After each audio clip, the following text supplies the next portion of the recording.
Est-ce que la douche froide est miraculeuse pour brûler des graisses? On voit tout un tas de choses sur différentes plateformes. Brûler des graisses 500 calories avec une douche froide de 5 minutes ou d'autres titres encore très accrocheurs. Mais est-ce que c'est vrai ou est-ce que c'est un mythe?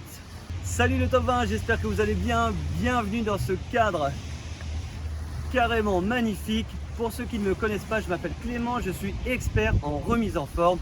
N'hésitez pas à vous abonner à la chaîne et le petit pouce bleu si le contenu vous plaît. Alors d'où vient cette idée que le froid ou la douche froide brûle des graisses?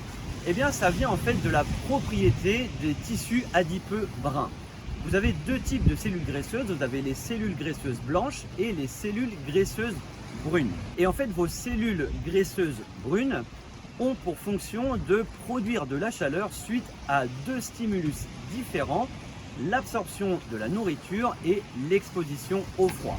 Et c'est là où l'amalgame est fait. Donc pour faire simple, l'argument c'est que tu t'exposes au froid, tu augmentes ta dépense énergétique en brûlant de la graisse brune. Mais est-ce que c'est si miraculeux que ça? Je suis désolé, c'est la douche froide.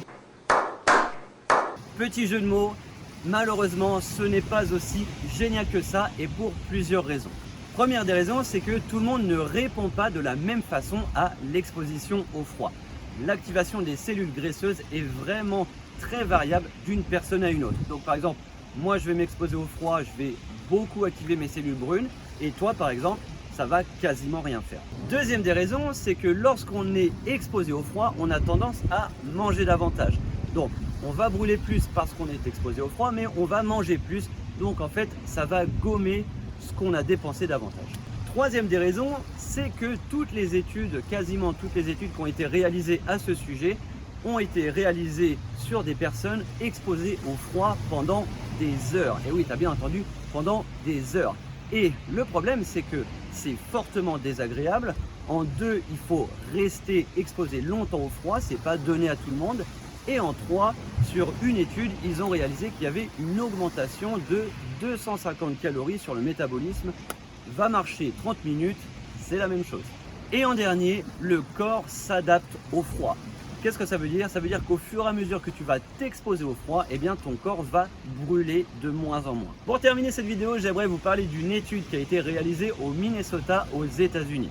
Je rappelle les températures, 22 degrés l'été, moins 7 degrés l'hiver. Ils ont pris deux groupes de personnes, 220 personnes l'hiver, 214 personnes l'été. Forcément, ces personnes avaient les mêmes données métaboliques, c'est-à-dire le même poids, le même âge, le même sexe, la même composition corporelle. Ils ont fait leur étude et ils se sont aperçus qu'il n'y avait aucune différence de dépense énergétique liée au métabolisme pour les personnes exposées au froid l'hiver. Voilà les amis, pour conclure, il n'y a pas de secret, il n'y a pas de magie, il n'y a pas de raccourci. Si tu veux brûler plus, il faut se remonter les manches. Encore une fois, méfiez-vous de ce que vous pouvez trouver sur les différentes plateformes. Dès que vous voyez quelque chose d'un peu trop facile, d'un peu trop magique, méfiez-vous. Voilà ce que je pouvais vous dire sur la douche froide. Merci beaucoup de m'avoir écouté. Je vous dis à très bientôt pour une nouvelle vidéo. Et comme d'habitude, impose ton style et change tes habitudes.